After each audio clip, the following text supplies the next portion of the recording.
So here's my Nikon F4. It's a very heavy camera actually.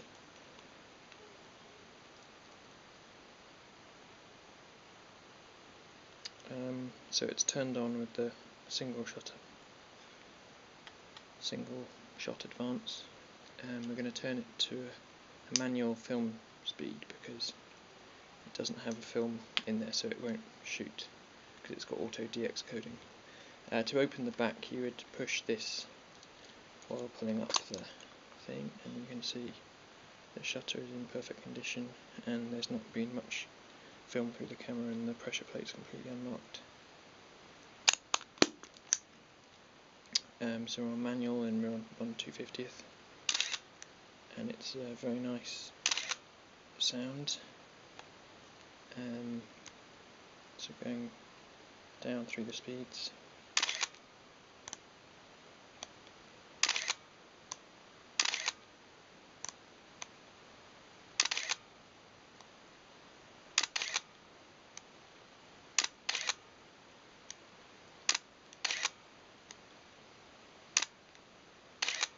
Now just do bulb.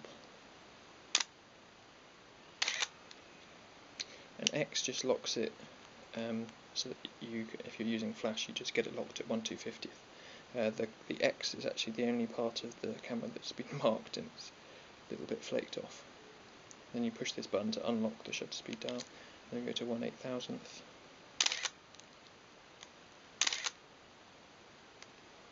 Pretty much they all sound like 1/250th.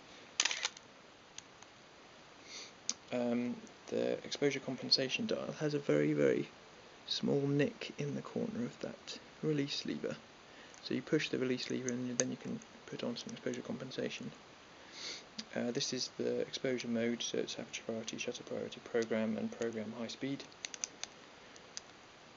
With AI and AIS lenses, you only get aperture priority, but you do get the full electronic multi-segment metering. This little exposure compensation dial is for exposure compensation caused by focusing screens, and there's a special tool which is in the box which allows you to adjust that. So some of the more obscure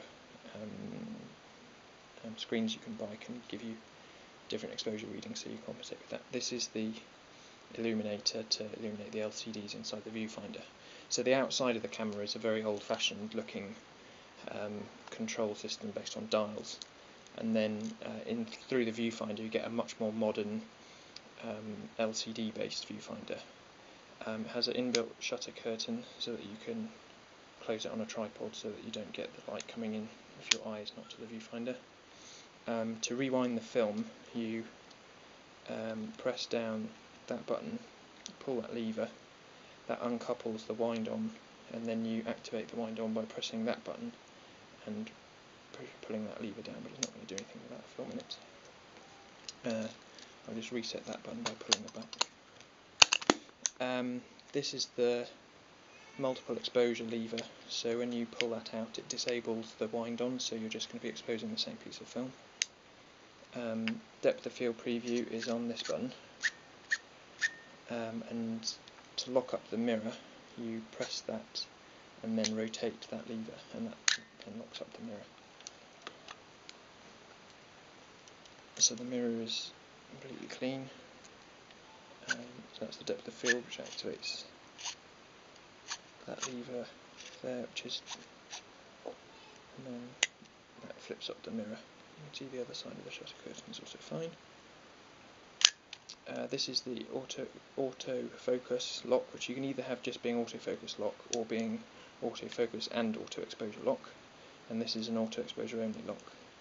You have the three autofocus modes: the manual focus, single or continuous autofocus. That's the lens release. This little button allows you to flip up the AI coupler tab like that, which allows you to then mount pre-AI lenses that have a larger ridge around the back of the lens. This is actually an LED to illuminate the aperture ring of non-CPU based chips, which have to rely on the aperture ring's actual optical readout from the very small numbers. So you see around the closest part of the aperture ring there's small versions of the aperture numbers, and that reads out through that hole in the middle there into the viewfinder. And if you're operating at dark, in dark conditions, this LED illuminates the aperture ring so that you can see. That's a PC flash sync there, and it's got the original cover, which is quite unusual on F4s. You often see them missing. This lever here is the prism release, and that allows you to slide off the prism. And there are obviously lots of different prisms you can get. The focusing screen is unmarked and the prism is unmarked.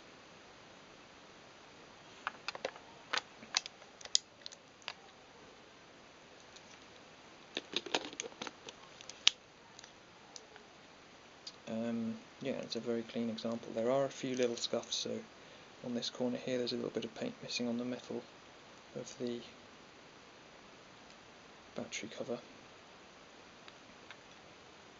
And as I said before, the X on the speed dial is a little bit worn.